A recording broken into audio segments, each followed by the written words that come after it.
work, so we get a little bit of a reputation, though. If someone's doing some shit, flexing a little bit, dude, I don't like bullies. I never have. Yeah. And you know what? Something that always stuck out to me is usually a bully has never gotten punched in the mouth. And this kid in the front goes, "There's some fat guy over here handing out beers." I stuck my head out the window. It was my dad at the doorway, and every Marine that got off, he handed him a beer and gave him a hug. I was like, I know that fat guy! That's my dad! That's bad.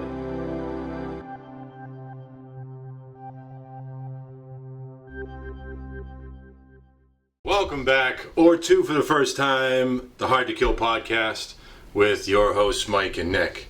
Cheers. Mike. Cheers. Salute. So, Get a sip. Get a sip. this is the day after, or 2 days after, Capt Donnerstag interview. How do you feel, man? I feel like for Medal of Honor Day, or excuse me, for Purple Heart Day, you know, they couldn't have put together a better episode for you guys today. We took our first road trip to go interview another vet. Dirty Jersey. We left Massachusetts, hauled it down to New Jersey. We got some great footage for you of the trip on the way down, on the way back, and then we got a fantastic interview with I really Captain Dan Donnerstag. I really think this interview is gonna kind of set the standard for our episodes going into the into the future. It's by far our best interview. And I'm excited to have you guys see it. So not only that, just the auxiliary items that we're going to be, attaching onto this, man. Just the time lapse that you did. Right. Some of the pictures. Dickie's editing is getting to a point where I'm just absolutely taken aback, man. Yeah, man. Especially like you look at it, from the episode 1 to what we're going to do here. Yeah. Definitely. There's so much there. So as you guys remember, Captain Donnerstag was the commander officer of Nick's element in Afghanistan. We had an episode about leadership. I spoke about Will Stacy. He spoke about Dan Donnerstag, and it was a huge interview for us. More so for Nick as a to get together with somebody who we served with over there. And I got to tell you, like, I didn't have the camera running when I walked into the door and met Dan for the first time. Oh, yep. But the way you guys connected, it was like you had just seen him yesterday. Like there was no gap in time. These guys established a relationship and a bond overseas that can never be replicated, and I saw it reincarnated right in front of my own eyes. I wish I had the camera going, but I didn't. You got to understand, this man was to the right and to the immediate left of me in most of my most intense situations in combat, and he held his own. Yeah. And that's something, that's probably one of the best things you can say about someone that was over there with you, that they did their damn thing and they held their own. Right. And they ultimately got your 6, and you didn't have to worry about your back. Yeah. Because you knew he was there. Yeah. Well, I won't hold you back any longer. Enjoy the video. Oh, real quick, I think we kind of jumped into the interview a little bit when we started. It was kind of, I think when we started it, we were a little nervous because we were in a new setting, and ultimately we were going to be talking about some heavy stuff with Dan. So something I wanted to just tell you in the intro about Dan. Dan was a young officer when we went over there. I believe he said he was 27. So think about this real quick. He's 27 years old. He has, I believe, 30 Marines at his disposal and 200 Afghan highway patrol members. So he was tasked with going to an area, a very dangerous area, that was at the basically the middle of two crossroads of the most dangerous highways in Afghanistan, Route 606 and Route 1. And he was tasked with setting up patrol bases, I believe 5 or 6 down each highway. And he was also tasked with teaching the Afghan highway patrolmen how to fight the Taliban. And that's a lot to put on a 27-year-old kid. Yeah. You know, I mean, and looking at him, you would never know. He exuded confidence. I have nothing but great things to say about this man. But just so you guys know, about 7 months into the deployment, Dan took a hard hit. His vehicle was struck by an IED right under where he was sitting, and he had to get Capt out. And that was, not only was it tough for him, obviously, but that was an extremely hard hit to our team. He was our everything. He was our fearless leader. He literally went out on every combat patrol with us. And for us to just see that, it was painful. And after he got Capt out, something that he said when I was with him a couple of days ago for the interview, something that really bothered him was he never got to see any of us again after that. He didn't get to say bye.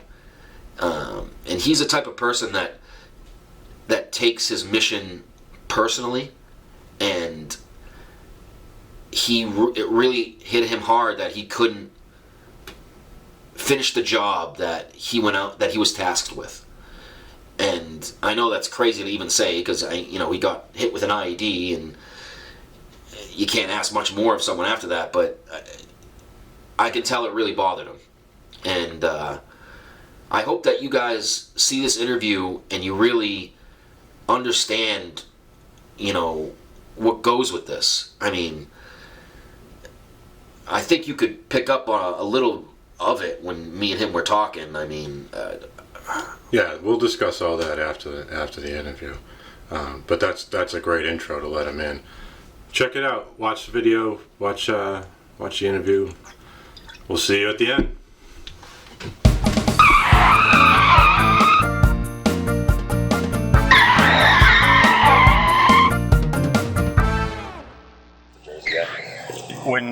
When we were driving here, and you're like, dude, you wait till you see my boy. He looks like he's from Jersey. But I'm like, what do you mean he looks like he's from Jersey? It's the haircut. But I said to him, I'm like, dude, that's a fresh fade. Right? You did it right before we came. I did. That's why he asked. Did you? Yeah. I knew y'all were coming. I was like, you know what? Let me look good for the camera here. So. You freshen up real quick. Freshen up, yeah. I mean, this guy's a fucking rock star now. He's a sensation. So yeah. I like the bounty hunter. So I told Mike a little bit about. Honestly, I didn't know Dan until he cheered my ass. I saw him the night now. He was shit hot. He's a young dude. He was running the show, and you don't feel like you really know someone until you go through it with them. You know what I mean? And I was comfortable on duty. Had the legs up. You would kick back on post. Yeah, Where were you? Show picked out and everything. This I don't know how I didn't hear him. Is this overseas or in gas? Yeah, no, it's overseas. Oh, all right. If you saw these Firewatch posts, dude, you literally have to climb up a fucking ladder. Like, I mean, how high? It was fortified like a castle. So yeah, there was. You could have heard someone coming up, dude. A ladder well. You go. Oh yeah. And there was all these windows around, specific for folks to watch over the compound that we're on. Right. So. Not to be used like a movie theater. Not to be used, if you will. But yeah. Yeah. No, I like Nick from the second I fucking saw him, though, man. He had that thick fucking Boston accent. He kind of had that city slicker fucking style. I was like, okay, I can get down with this dude. Yeah. Close to fucking New Jersey, kind of a goofy motherfucker, big as all hell, but great dude, man. I appreciate that. Honestly, when you see guys like that, like a little bit from your esque, mm-hmm. you always know they're gonna be all right. You know what I mean? Yeah, we just had that same conversation with that kid Justin we interviewed. Oh yeah. Like you can read like a dude. True. You know what I mean? You can read somebody, whether you're officer or enlisted. You can read somebody to tell if that's like a solid dude. Yeah. So we had that. I don't know what happened now though. This motherfucker. Doc Martin called that. Say what? Doc Oh, Martin yeah. called us I think 2 episodes ago. Oh, get the fuck out. Yeah.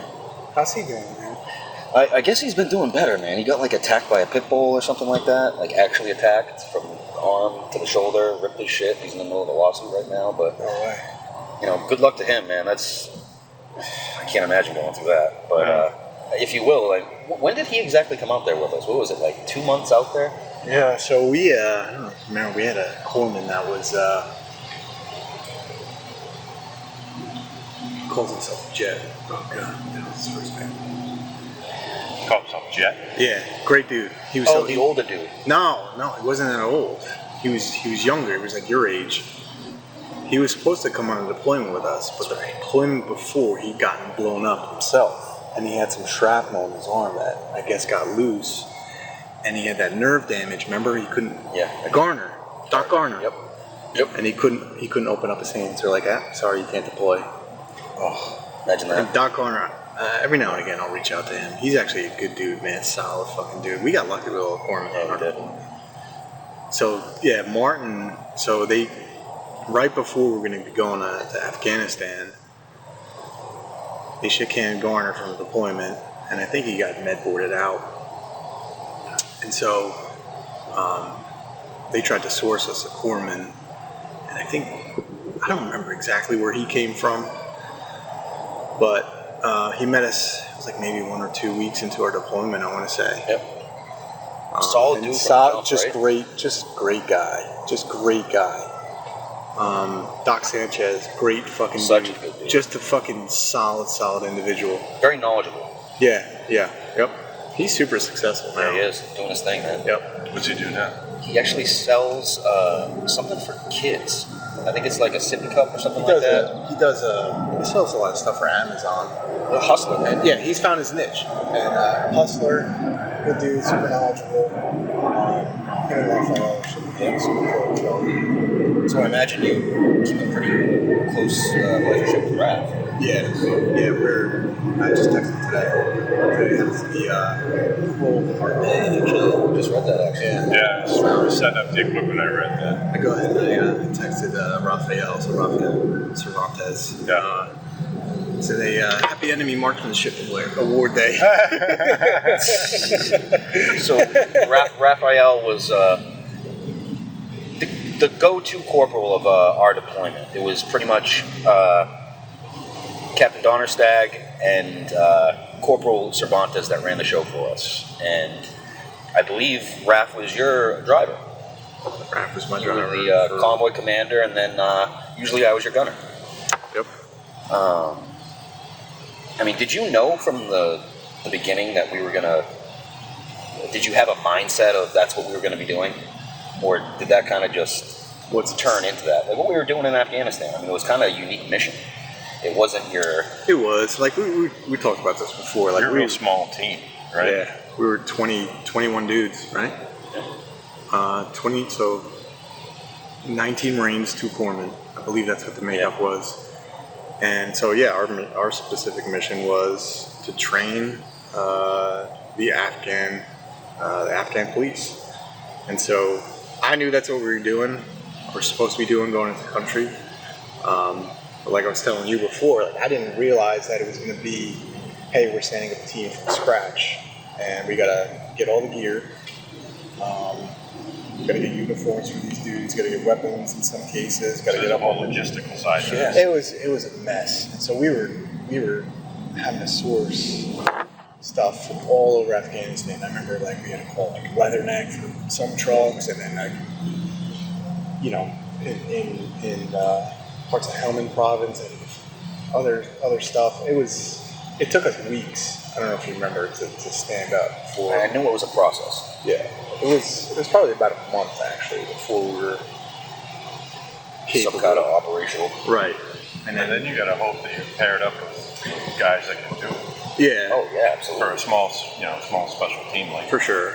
And you kind of go in with the mindset like you understand that some of these dudes are trained and some of these have combat experience. Are you talking Afghans right now? Afghans? Yeah. No, I wasn't worried about you guys as Marines. I was telling Nick, I was ready to go on the Sang with these dudes. Yeah.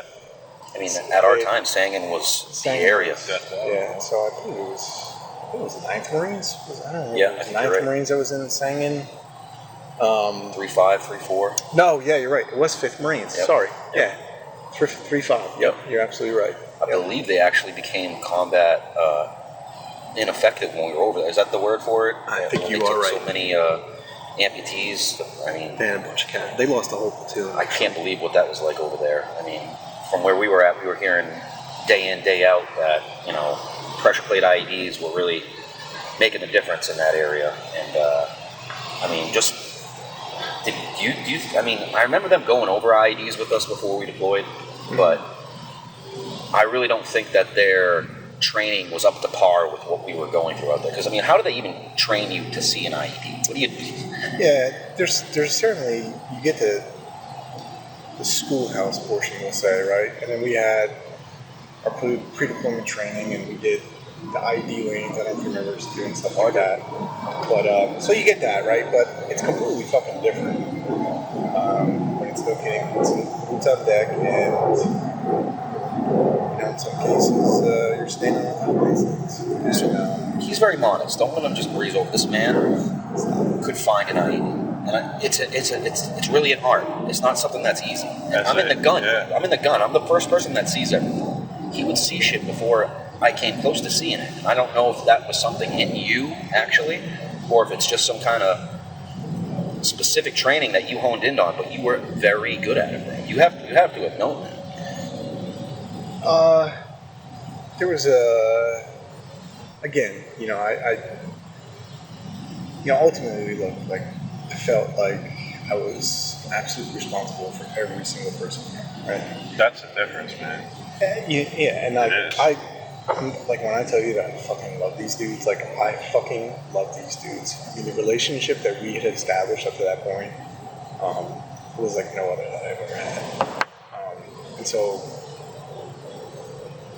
knowing that I'm fully responsible for these dudes and the love I have for these dudes, I would do everything I could possible not to put anybody in unnecessary jeopardy. And honestly, like, I'll be honest, like, it got kind of easy spotting these things. And I'll tell you why. Like, they're not, some of these I don't want to say Afghans, some of the Taliban,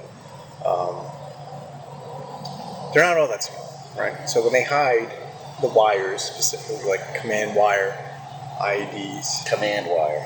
Oh, You were for talking like 45 minutes on the ride down here. I'm like, radio controlled, wireless, tripwire. Jet cord. I'm like, there's one more. And Command wire, that's what I it was an is. engineer. I'm like, how the fuck do I not know this? Yeah, trust He's like, me, it's dead cord. I No, it's not dead cord. It's command wire. And they Command wire. Two fucking, separated by the pressure plate in some instances, and sometimes they just put the two together. which is technically an RC ID, no? RC's No, radio RC's controlled. radio controlled. So, Your garage so then door that's just a opener. control. So I don't know if you command wire. remember, like, they would use that pager system. Yes. Like, there would Yes. be the base that you would have in the old cordless phones, Yeah. and you would page the phone, and it was just a frequency that went from the base to the phone. That little radio wave would initiate an IED. That's what they started doing. Like, I'm sure you remember that. Yeah, for sure. So that was one of them. And so I wasn't terribly worried about that because we had systems that could... ID defeat. Yeah, to help with that. But the worst thing was, the command wire. But again, going back to it, like, these motherfuckers, they would just put a line of stones on top of the wire, and it became very noticeable. They called them hand Stick trails. out. You remember that? Yep. And so, we're on a hardball, which I think makes it a little bit easier. What's a hardball? Paved road. Yeah, Oh, okay. paved road. Makes it a little bit easier to identify because they can't dig into a hardball like they can. Right, you see just like a dirt You fucking could see road. someone was working on it, saying? Right. Yeah. So it made it a little bit easier, although they were putting them in the culverts. Yeah, that's right. The yellow jugs. Yeah, but then it would just blow up. There's like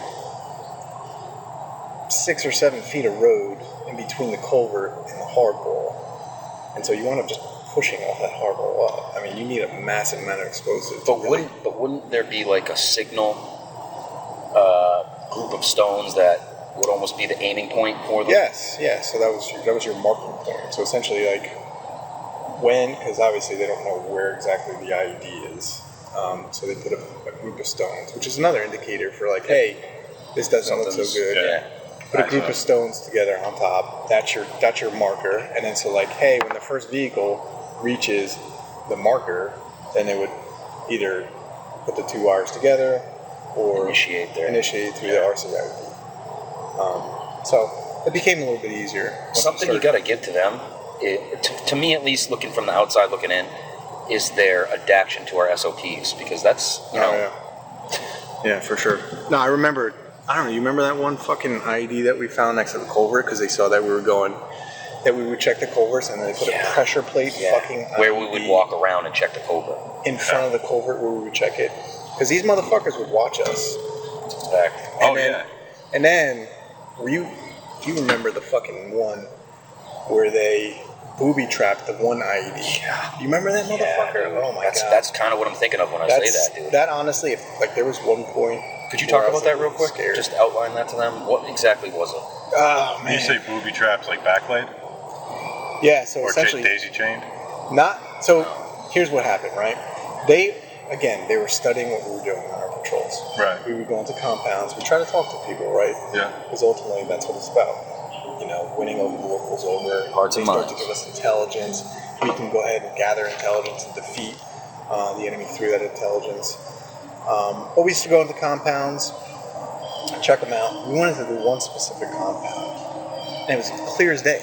There was an IED in the corner of the compound. Clear as day. It's like, okay, there was a propane tank, wires coming out of it, pressure plate sitting next to it. I don't know if you remember that shit. I remember that shit.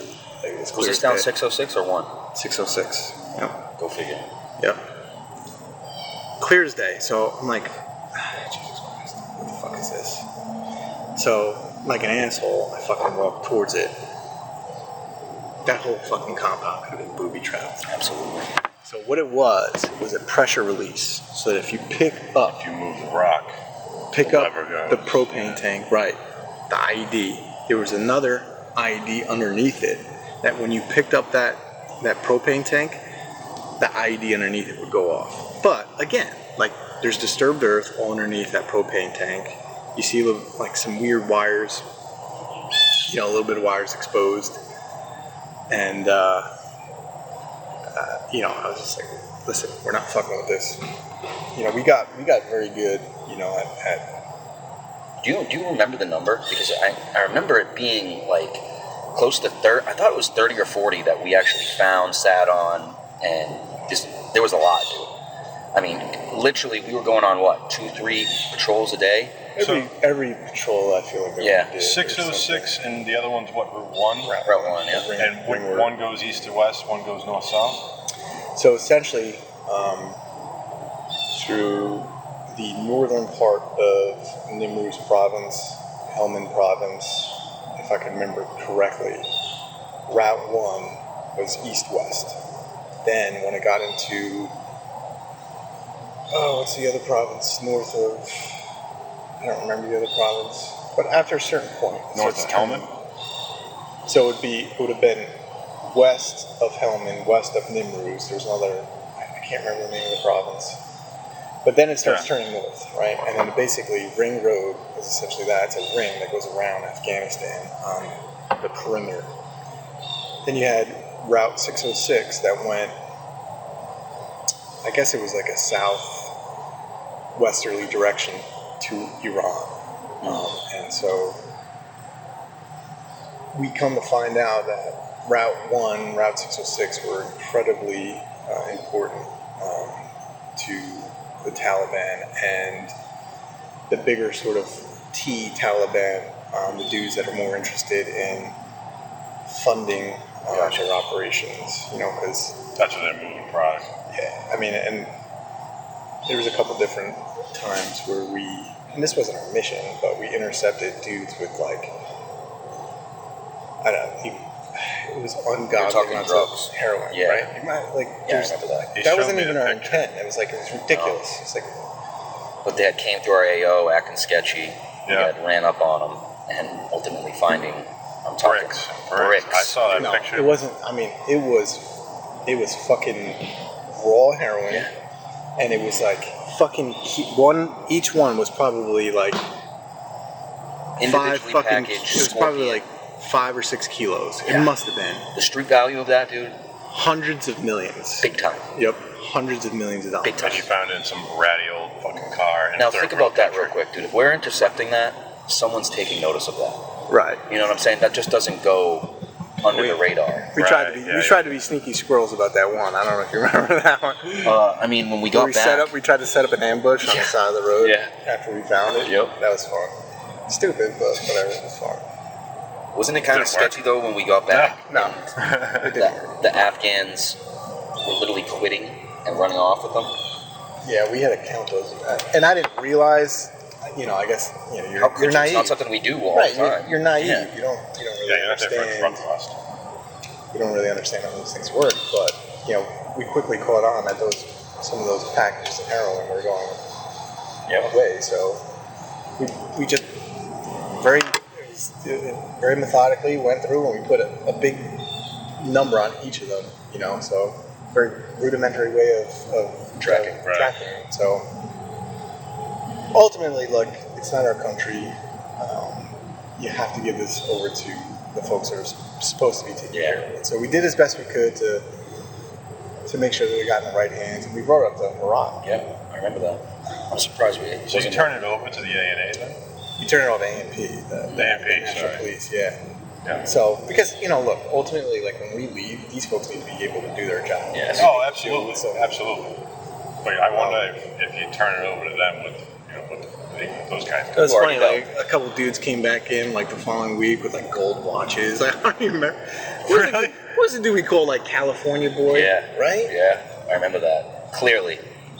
No shit. Yeah. Mm-hmm. It was a sketchy area, man. Like you could tell it was really ran by the wrong person, Yeah. and And we had Taliban Yeah. infiltrate the Afghans. in every aspect of it. I mean, you had to be thinking that. Yeah, so there was a point where it was like, hey, listen, I don't care what y'all do with your weapons, but they're going to be around you. I don't know if you remember that. Like, I made you guys fucking sleep with your weapons Yes. because we were co-located with the Yes. Afghans. I'm talking living with them. Yeah. Yeah, yeah. 'Cause, yeah, we were in one little fucking building and they were in another. Which, as you know, is different than most deployments. Usually you're staying on, a big fob. You're not living with these individuals, where we were. Yeah. We're living with these guys. So that's ultimately Having to why hang we it were out with standing those watch. dudes? I mean, we still watched throughout the whole deployment. Yeah.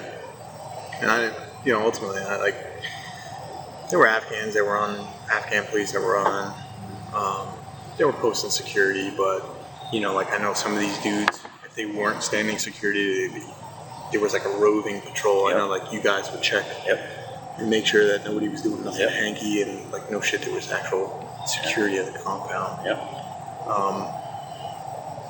But it was, yeah.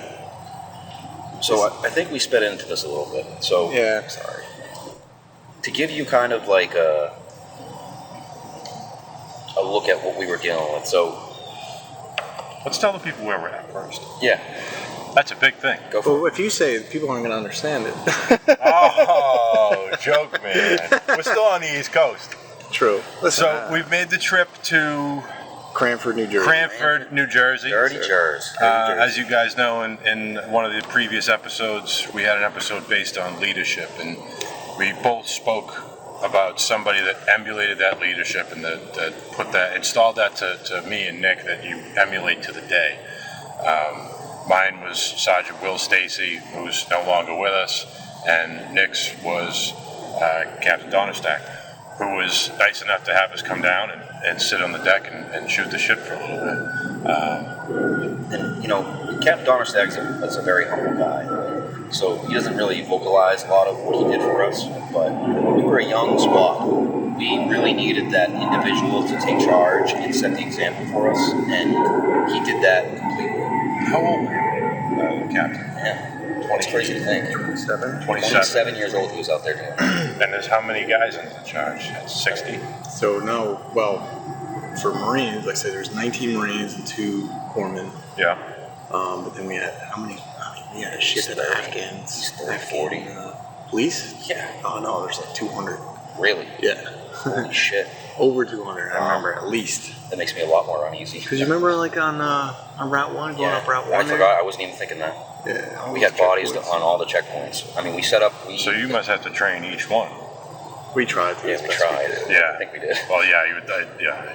We visited every single one of those checkpoints, though. So we had, I believe, 5 to 6 checkpoints down each major highway that intersected through us, and we would post Afghans on each one and try to send maybe at 2 or 3 a handful of Marines, 2 or 3 Marines to just stay there, go on combat operations with them, foot patrols, and really just show them how to try to stand up some kind of offensive force in that area.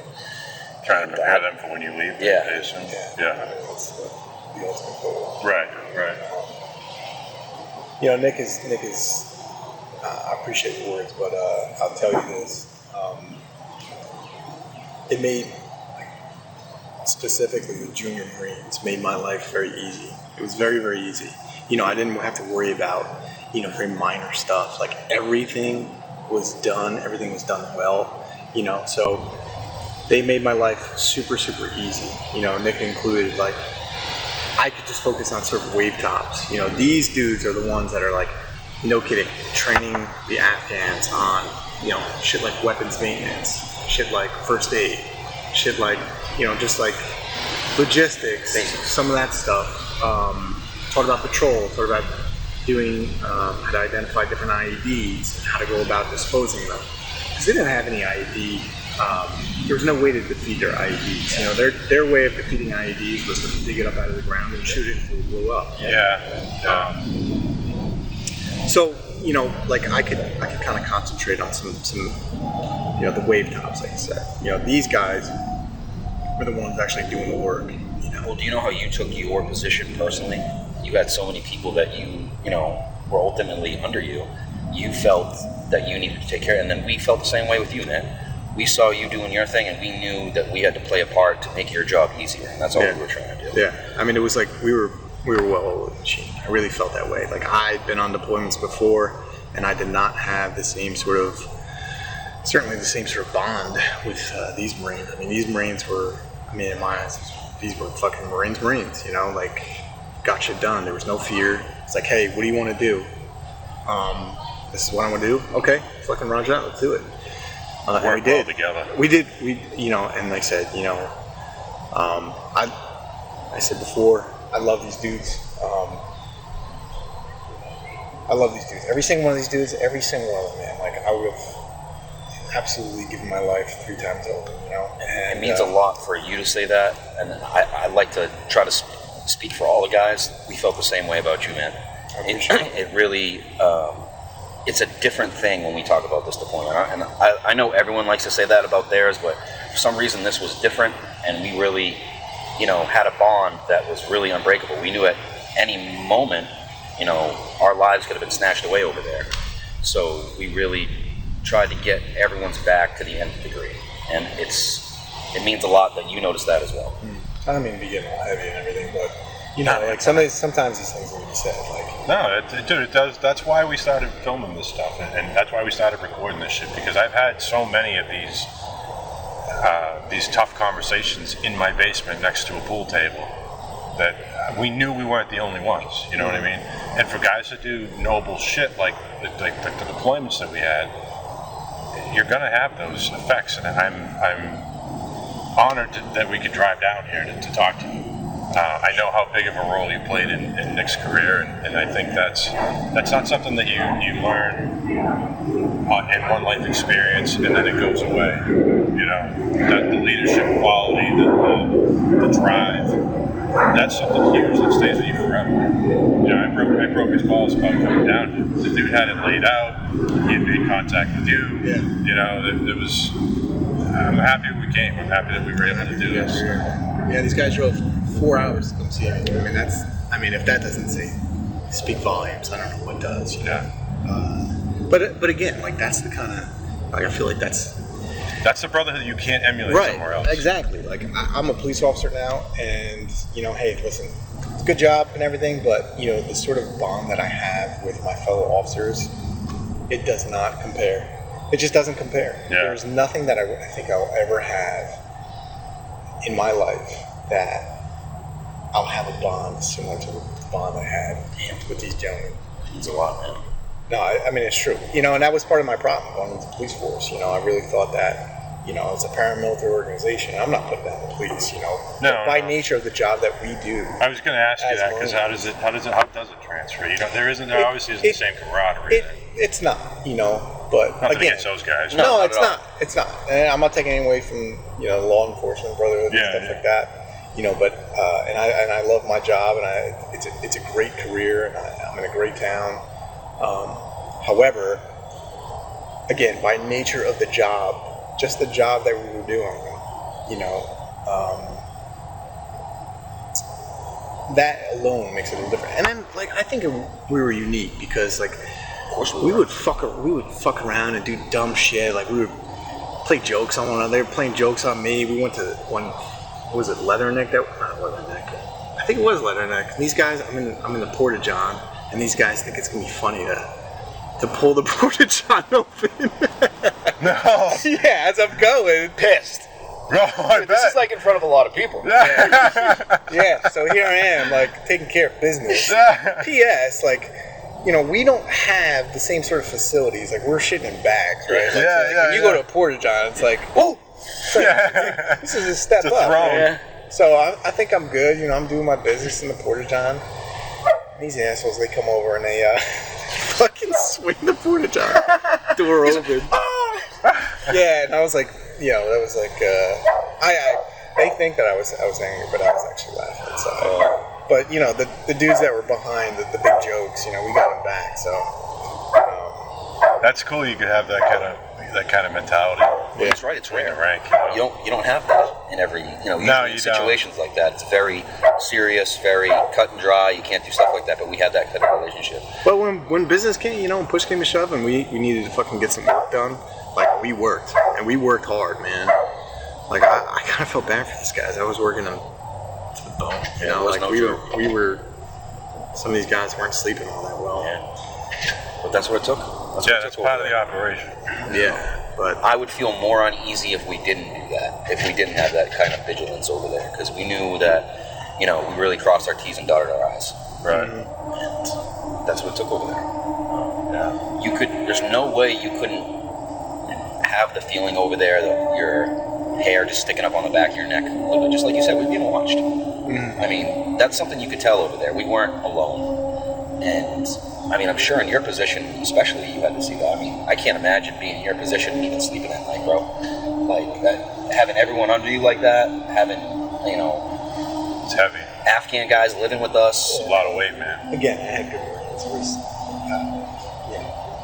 the security element I was never worried about. You know, the firefights, that stuff doesn't worry me. It didn't worry me, you know, because I knew I had the Marines and very capable Marines. You know, what did scare me a little bit was the height, because you Can't control that. Yeah, I mean, There's nothing that you're going to do that's going to change that ultimately. right, yeah. Yeah.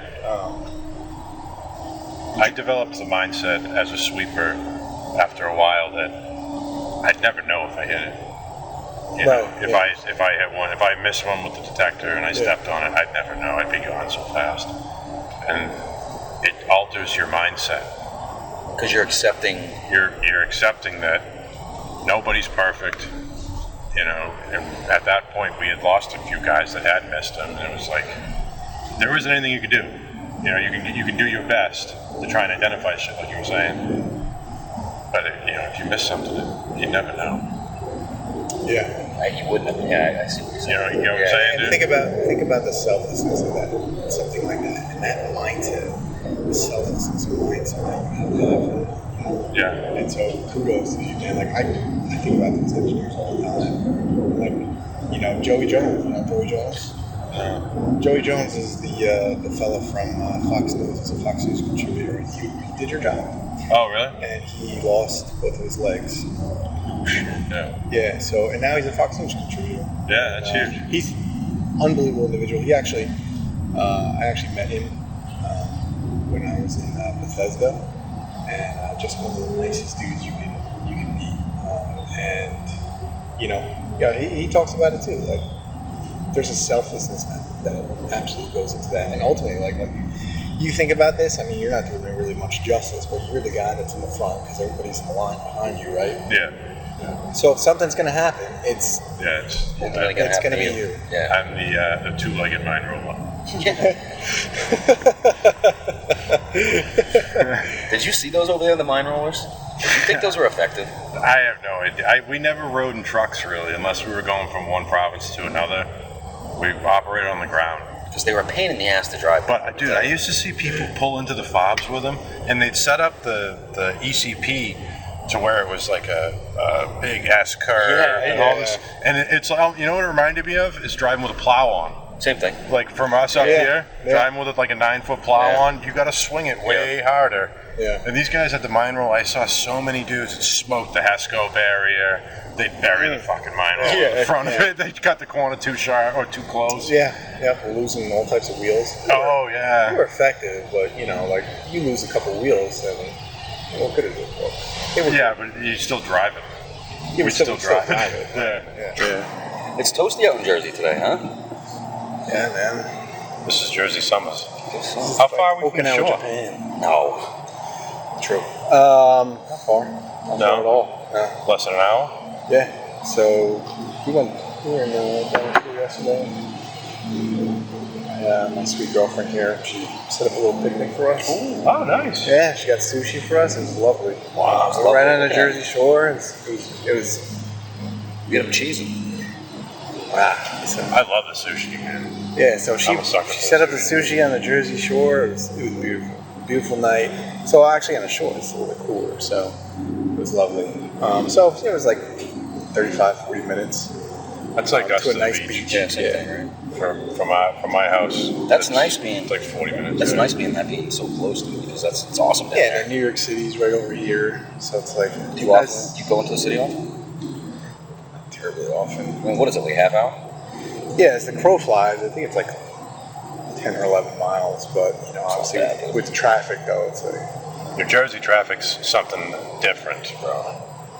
New York traffic was worse, but yeah. Jersey, like they say up in Boston, we don't use blinkers, but I swear they're taking off all the cars down here. Yeah, it's a different beast. So I wanted to talk about something. Yeah. I believe it was around 4 months into our deployment. We had really started to get comfortable where we were at. We were pretty much on a time schedule of our combat operations where we do about 2 patrols a day. We're starting to, really make a presence in our area. And we had established patrol bases down each highway, 606 and Route 1. And, something that struck me that was different about this is at night. It was a pretty significant firefight had popped off.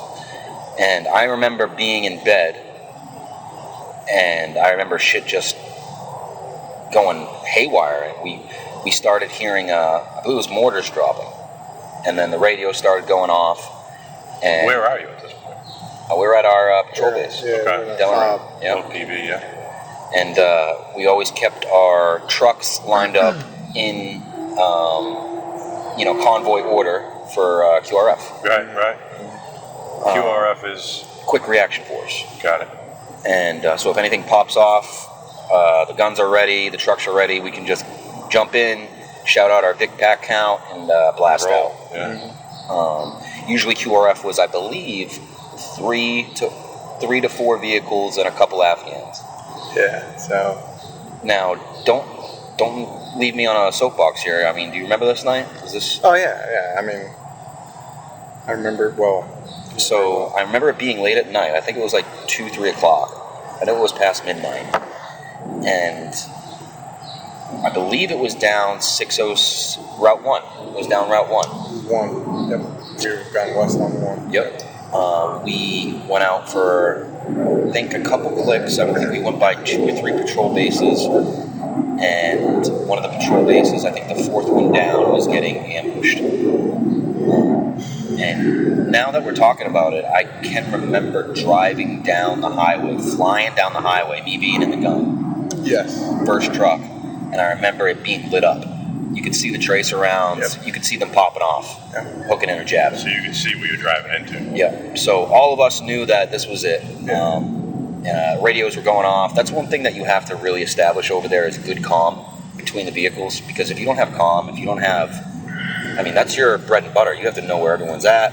All the guns are up. I mean, what are you thinking at that moment driving into it? I can't imagine. That's like because I know in the gun, I'm just like accepting everything, racking it back. I'm ready to go, dude. Yeah. You know, so Nick's right. Like, I don't remember exactly which patrol base it was, but it was certainly on Route 1. And I don't remember exactly. I think they woke me up, the Afghans had woke me up to tell me that the patrol base was being attacked. The Afghans patrol base was being attacked. That comes through their radio? So it came from their radio. Yeah. They come grab me. And, for one of the first times, like, there was some immediacy in their voice. Like, hey, we need to fucking go. And it wasn't, my interpreter wasn't even up. So I remember they just grabbed me and they were trying to tell me this. And with their broken ass English, they're trying to explain to me that one of their patrol bases is getting attacked. I said, okay, yeah, well, let's go. Let's do it. Yeah, mount up. Give me my boots. Yeah. So, Rafael Cervantes is the driver. I'm a driver. Nick's on the gun.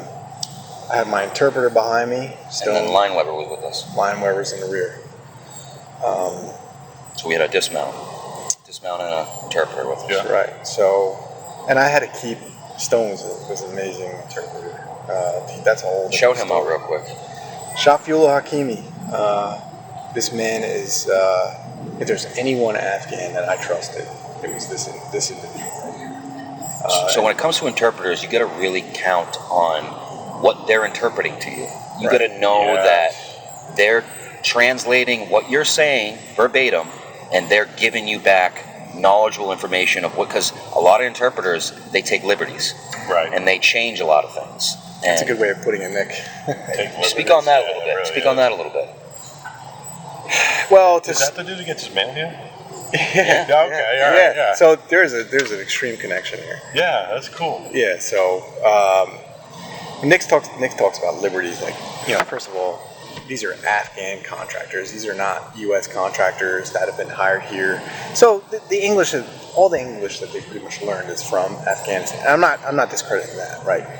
But then you had some interpreters that didn't really know. Like they talk about the World War II veterans and shell shock and PTSD, what it's now come to be known as. And a lot of those dudes, they didn't talk about shit. And they struggled, man. They fucking struggled. A lot of the dudes from Vietnam. More guys from Vietnam killed themselves than any other combat war at this point. And now, unfortunately, like we talked about before, a lot of dudes now from the Afghan, Iraq campaigns are also doing the same thing. So I just want to thank you guys. We're not signing off here, but I do want to just highlight and thank you guys for doing what you do. Because dudes need to fucking talk about this shit. They cannot fucking lay in their bed thinking about this shit at night with weapons beside them. Why do you think that is? Why do you think bottles? Bottles is a big thing, man. Big one. Why do you think that is, though? Why do you think we don't talk about it? Do you think it's because we're just? It's the same reason why you didn't go to sick call when you were in. It's true. It's the exact same fucking reason. It's the same reason you still ran the 10-mile run on Friday with a broken fucking tibia, with a crack in your ankle, because you showed no fucking weakness. That's what was instilled in us, and that's what you enthralled with. Well, let me just say this: that shit fucking works when you're in, right? That hard fucking exterior works when you're in because you have to deal with this shit. Like, it's not like, hey, you went through this shit, and the next day it's like you get to fucking relax. No, that's not how it works, man. The next day, Nick is on a convoy again, pulling security. We're doing foot patrols. We're going to other compounds. So you have to build this exterior, and you have to become desensitized to a point. However, when the dust settles and you've come back from your deployment, the need for you to talk about this shit and let some of this stuff out, this combat stress that is built up over 7 months, or in some cases the Army, these guys are doing fucking 18-month deployments. to be able to talk about that and to be able to deflate that balloon to let some of that pressure out is absolutely necessary and needs to be done. And I think that this program here and other programs that also do that is 100% needed. Because, I mean, how many people can you talk to that have not gone through this situation where you could just speak freely on this stuff? Not it's many. difficult. No, dude. it's like very it is difficult. fucking difficult. Very difficult. And I didn't start talking about this stuff until years down the road, and I paid the price, man. It's because you don't How think... many years you been out? So I got out in 12. Yeah, same as me. So Yeah. you've been out 10, 11 years. Right. 10 And years, so- almost 11. Same thing, dude. Same with me and him. Like, we went so many years where it was a drunken conversation in my basement. Right. And that's how we handled it. Right. It felt And so that- good. It felt so good to get it out, but that's where it stayed. Yeah. It never left the basement. Right. And, you know, my wife doesn't know certain stuff that's going on in my own head. My friends don't know. I know your family doesn't know certain things. But when we're in that element with another vet, This right here. yes, this element right here, you can speak freely. Yeah. Yeah. And I've said it in previous episodes. It feels like that clock spring in my chest. Right. Every time I talk about something, it turns one click looser. Yeah. You know, I feel a little better about stuff. And I would say that, like, we're not, you know, we're really good at fighting wars, Marines. Marines are really good at fighting fucking wars. We're really good at the cool combat thing. We are not good about talking about our emotions. We're not. And it's absolutely 100% needed. And you know, caveat to that, like, it needs to be an honest conversation. It needs to be an honest conversation. Put the booze aside. Put the fucking, whatever the case may be, Yeah, self-soothing, potions, whatever you want. Put that aside. Fucking talk about the shit, man. And, you know, that's why this stuff like this is fucking absolutely imperative for folks that have gone through some of the scenarios that... Yeah. I'm looking forward to it, man, because I think between my roster of guys and his roster of guys, there's a lot of dudes that I love to sit down with just like this, have a cigar and a beer or whatever, and tell your story, man. Talk to us. Yeah. I think this is where it starts. This is obviously our first road trip. You know, it's still something that We're learning how to do, really. We're learning how to do. This is something that's funded out of our pocket. This isn't, you know, but I enjoy it. I don't know you from a hole in the wall until today, but I would go to war with you now. You know what I mean? Like you're brother to my brother, you're brother to me, and that's. And we're Marines. I feel like there's a big hidden demographic of those guys out there that would like to talk just like us. So it means the world that you can recognize that though. That's what we're trying to do with this podcast, man. We're really trying to make it okay to talk about this stuff because it's affecting guys. As you just said, it's affecting guys to sit on this shit. And we don't want to talk about it because we don't think just any individual can really hear it, can really appreciate the things that we're saying. Yeah. So we keep it to ourselves. We wear it. Right. And that's not working. Yeah, and you know, again, like, Nick called me up the one day. He's like, "Hey, let's fucking talk about this." I was like, I was a little hesitant. Now, having done this, you know, like, the way that you kind of talked about it, where, you know, you have a clock that's ticking, and every time you talk about it, there's a little bit of pressure that's released. And Yeah. that's It's euphoric. a great way of putting it, and that sort of resonates with me. And I just really appreciate, you know, I'm happy that I did talk about it with you. And I knew you were hesitant, bro. This is not something that you can just do. You got to think about it. You got to be like, dude, am I ready to? Do I want to put myself out there that far? there's a vulnerability there, Of course, for there sure. is. We talked about on the ride down, and he said, I think he's nervous. And I said, if he's nervous now, there's no way he's nervous now. If that dude sat in the passenger seat while you're laying 50 cal that rounds down, chasing a fucking white SUV or white Sriracha, and you're scared to sit on your own deck, smoke a cigar, and talk with your boy, I said, I don't think so. I think you'll be just fine. That's and almost, you did. That's almost a little bit easier. It's almost a little bit easier to go through shit like that than to talk about it. In some circles, in some scenarios, you know, Nick, I know you could probably identify with that. Yeah. You know, like, Definitely. Mike, you too, man. Yeah. Like, to talk about it, you know, to do is one thing, but then to talk about it, you know, That's a whole I different... do want to circle back, and I hate to do this to you, Dan. Nah, it's all right, man. It's all right. It's your fucking show. I want to talk about, and if you don't want to talk about it, fine, just say that. But I want to talk about that patrol, that last patrol that you and Raph were on. And I know that's a big thing for you. Yeah. I just need you to know it comes from a place in me that I really just want other people to appreciate what you went through. Right. And I love you. I hope you know the guys love you.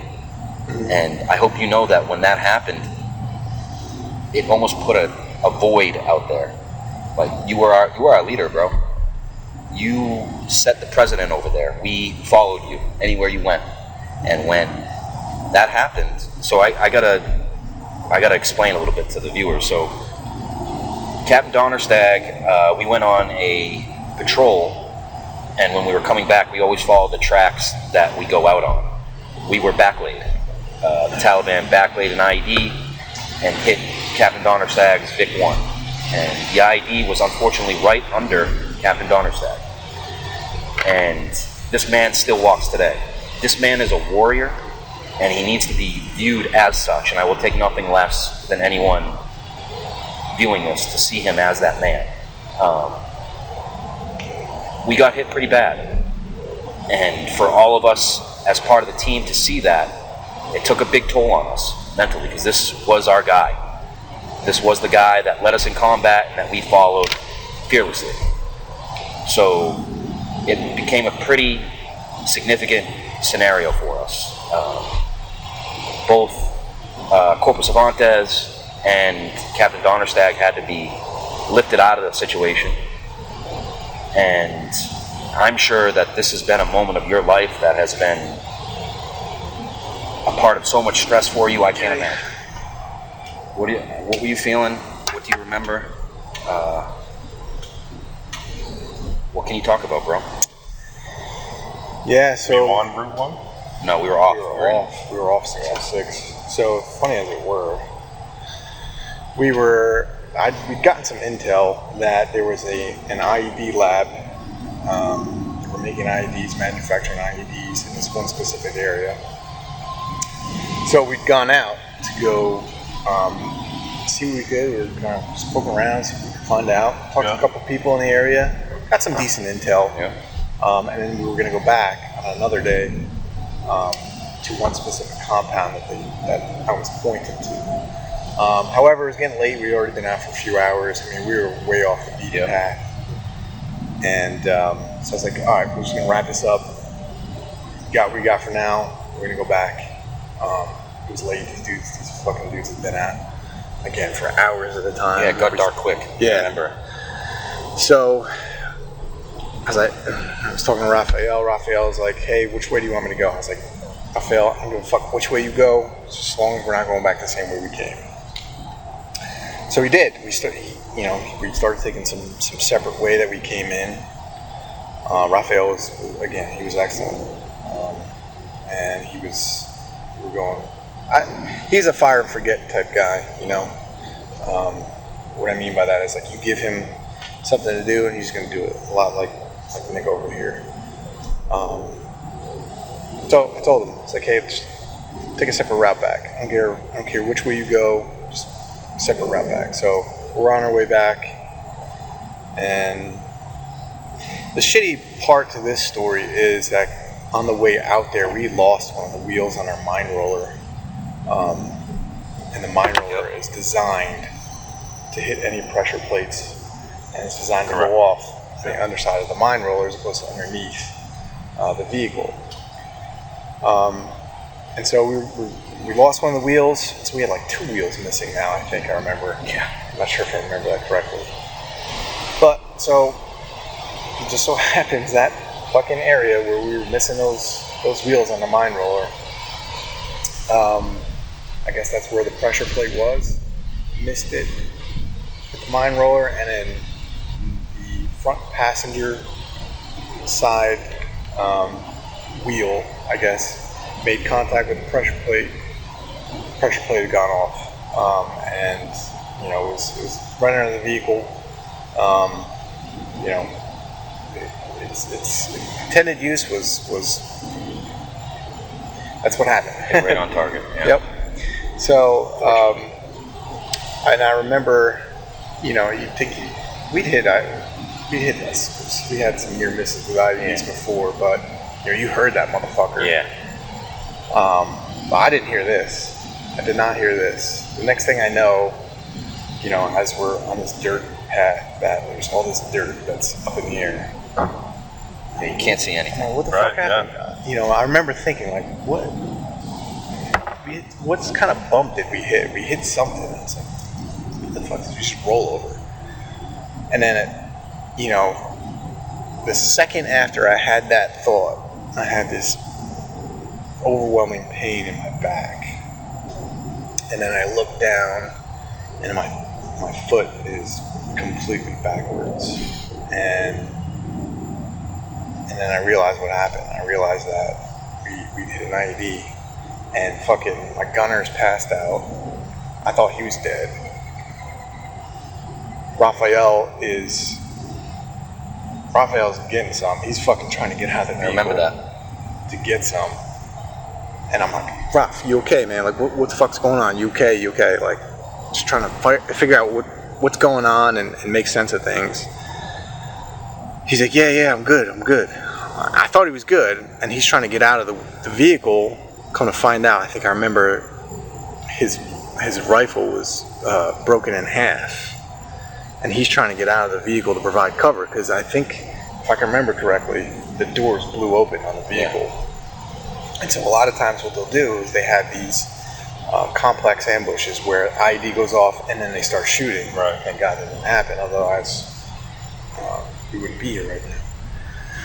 That didn't happen. Ralph tries to get out, and I'm trying to get out. And I don't feel this leg. This leg I felt. I just feel this searing pain in my back. Not 2 seconds later, fucking Doc Sanchez is right there, and he is grabbing me from the vehicle. And I think Staff Sergeant Williams was there. And they brought me out of the vehicle, and I remember I was telling Williams, he's like, something's wrong with my leg. I don't know what the fuck's going on with my leg. I can't feel my leg, blah, blah. And I thought I was actually paralyzed for a second there, and then I started feeling it's in my right leg. And I remember Williams brought me out, and I'm on the ground. He's like, which leg is it? Which leg is it? I picked up my leg and it fell down, right? Oh. Which leg is it? And he fucking saw this. He bolted, man. He bolted because my leg was basically cut in half with a bone that shot out the side of it. I can laugh about this now, but he bolted, and then it was, I don't remember, it was some hazy points in that after that, and Doc's got his fingers up in my leg, this open injury to my upper thigh, and it's gushing blood, and he's got his hand basically in my leg, just trying to remove whatever shrapnel was in it, and then I guess somebody called for medevac, sent the 9 line up, and I don't know how long I was there for. It felt like an eternity, but I remember Stone was in the back, sitting back of me, and he got his bell rung too, and he was hurt. He was hurt pretty bad. So the bird came and got you? Got myself, Fry, And Cervantes, Tyler, and Cervantes. These dudes are fucking excellent, man. They fucking. And you stayed? Yeah. These dudes stayed. They provided security for the convoy, and That's real shit. Like, these dudes were fucking. I remember like looking at these fucking dudes, and they're Marines in a 360 security formation around the entire convoy, all 3 of our trucks, and then the Afghans are doing their thing too. And I remember the one Afghan guy coming up to me, he's crying. I was at Abdul Rahman, crying. You meant a lot to us, bro. And the hardest part for me, man, was realizing that I could not fucking stay. And as I said, You know, I thought of that. I thought how hard you were going to take that.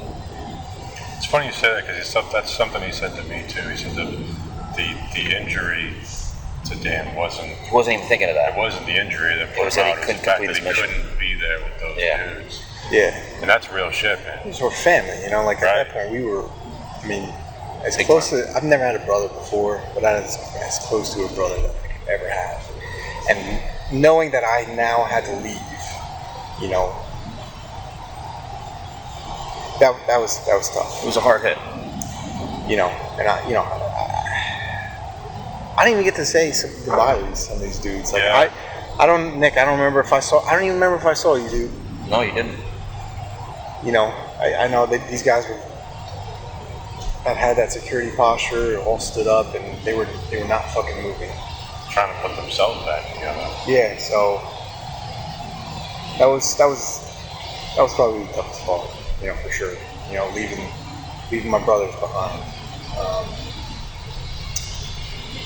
That right there is what makes you hard to kill. He embodies it. To the T. Yeah, I appreciate that. I was as strong as these dudes here, man. Like, I mean, and the collective of the entire team, we were, I can say that, we were all fucking hard to kill. And some of the toughest swinging Richards I've ever fucking come across.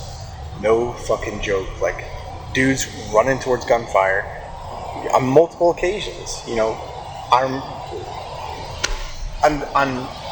can't tell you how many different incidents we had where I have Marines running towards gunfire, where I have Marines, you know, doing their exactly what they're supposed to be doing with the IEDs, and yeah, like I couldn't have been more proud of these dudes, you know. And then I had to leave this family that I had, this cohesive unit that we'd become, you know, and that was rough.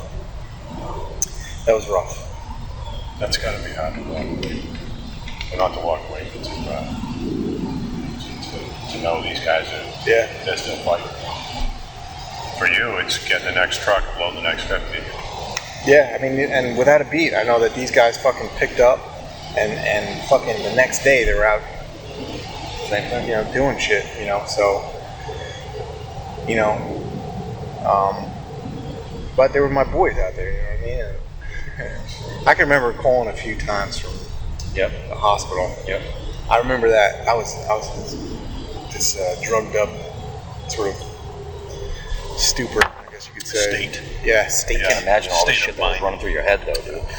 And I remember, like, I'd gone in for an operation, and I don't know what happened. I fucking woke up from whatever sedative they gave me, and I was freaking the fuck out. I was in Germany? Bastion. I was in Bastion, and I was freaking the fuck out. Like, I don't know what I was thinking, but I was like, I need to talk to these dudes. I need to talk to these dudes. And I called our COC. I don't even remember how. I fucking remember the number, but I did. Sarnsky? I called. I think it was Martin that answered the phone. Doc? No, we had another Sergeant Martin, and he's like, yeah, everything's fine, sir. Don't worry about it, blah. You know. He's like, how you doing? I was like, fine, man. What's going on with you? You guys okay? Blah blah. But it was that sort of paranoia, you know. Again, these are my fucking brothers. This is my family, you know.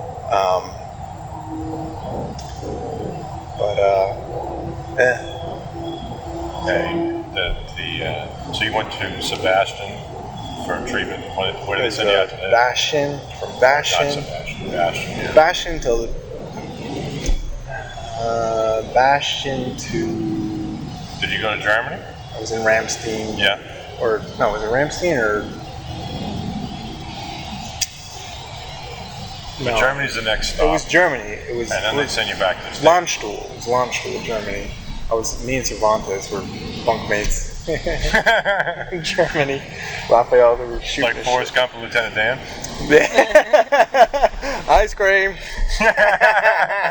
Now, how's that for an interview? What'd you guys think? That's a serious setup there a serious interview that we're glad that we were able to do. I'm so thankful that Dan was was willing to have us down there. He shared some very personal stuff with us. Very personal stuff. And I hope you guys realize how hard that is to do. The level of vulnerability that you put yourself into to not only relive those situations but to verbally express them for others to hear. It takes a lot of fucking balls. And thank you so much, Dan, for putting yourself out there like that.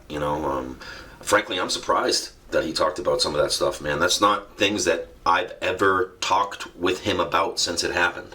Right. For him to just let us come down and just openly discuss it with us, fucking A, Dan. Yeah, Thank you. hats off, dude. And to be hospitable like that, he put us up. If you've seen the interview, you've seen where he lives. It's a beautiful area. Something else that you may have noticed is, and I don't know if you noticed, but he was very nervous in the beginning. Yeah. He was very tight. He didn't really. You could tell he was not used to doing this. He hadn't done it before. But if you notice throughout the interview, he loosens up a little bit. And then if you recall, after we shut off the camera at the end, he was very, very happy. Yeah. Very loose. Yeah, very, dude. excited. He said he felt like he had just gotten out of the gym. That was like something that we talk about all the time. Right. After we do this, we're like, holy shit, I feel good. Right. I think that was his first taste of that. Yeah, it do was too. awesome to see that. Yeah. I was happy we could do that for him. Yeah, absolutely. I think that right there is the goal of this podcast.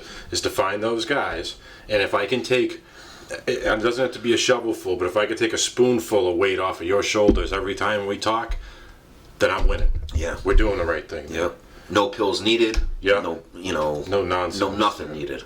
Just us talking. Right. Yeah. So that's essentially going to wrap up Dan's interview, but we'll do a little road trip recap for you. Nick and his time in the service spent a lot more time where you could drive back and forth, driving from South Carolina to Mass. You did it a bunch of times. Yep. When I was in California, I couldn't. There was no driving home. So I'm not a huge road trip guy, but I had a good time. 4 hours. We learned that our bodies are not meant for food on the road. Yeah, so we didn't really plan out food stops, and we're the type of people that just go straight in. We don't take any stops, and so we ended up getting stuck with BK on the way down and on the way back. Yeah, unfortunately. And from me talking with Donnerstag, after this, he's gonna want to do a couple more of these. So if anyone's from the Jersey area, New York area, please in the comments let us know. Give us some good spots that we can check out, please, because we're going to be going down there a few more times, and I'd love to maybe do some kind of vlog or check out some of the food spots that are your go-tos in the area. A little pit stop advice would be great. Yeah, that'd be awesome. My ass cannot take another spicy chicken sandwich. I'm sorry, I just can't, man. But it was cool, man. It was definitely cool getting out on the road. Like we don't. This is something we do for fun. We don't get paid to do any of this stuff. It's all funded out of our own pocket, and unfortunately, yeah. Well, for now, but yeah, it was good for me. I think it was good for you. I had fun. It was good to talk to somebody, and it was good for me to see that something that we've created helped somebody else. Definitely. You know what I mean? Like when we first got to Dan's house. These guys like reincarnated their bond, and it was like they never skipped a beat. And to see Dan go from as tight as he was when we first got there to as loose as he was when we were done, with no, Dan doesn't drink. There's no additive to it. No. It just him getting some of that stuff out there was euphoric to him, and that's really what we're trying to do here. It is. And honestly, it meant the world to me to get that man's cosign. That man looked me in the eyes and he said, Nick, I am so happy that you're taking this and you're running with it. You really found something to put your energy in that's positive and that's actually helping other people like us. And to hear That is the person that I needed to hear that from, if that makes sense. I needed someone with his credibility to look at what we're doing and give it the old check. Right. And he did that. Yeah, with flying colors. Like we said, he's got a couple of buddies who I think we're going to talk to in the future. Road trips are happening, seeds planted, let's let it grow.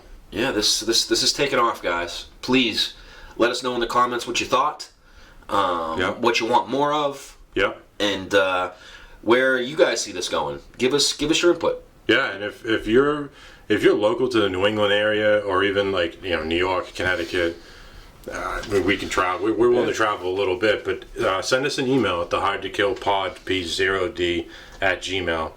Not the hard to kill. It's just hard to kill. But send us an email if you got somebody you think we should talk to. If you got some sort of idea, if you got any kind of feedback, man, send me an email. Let us know. And something I'm begging you guys. Anyone that watches these videos, please add us on Instagram. We need your support. Add us on Instagram. Can you plug the Instagram real quick? What is it? Hard to Kill Pod 0D P0D. Yeah, Dickie will put it right. We're gonna here. Yeah, he's good at but that. But please add our Instagram. Also, we are on Spotify for all you guys that don't watch the videos and just rock with the audio. I know how you feel. I've been there. Please check out Spotify. Add us. Yeah, we're Hard to Kill, the Hard to Kill podcast on Hard to Kill Spotify. It's the logo's gray. It's the two guns crossed with the microphone. Excuse me. And we will be on vacation this week, but we'll still be filming. Yeah, we got. This will drop.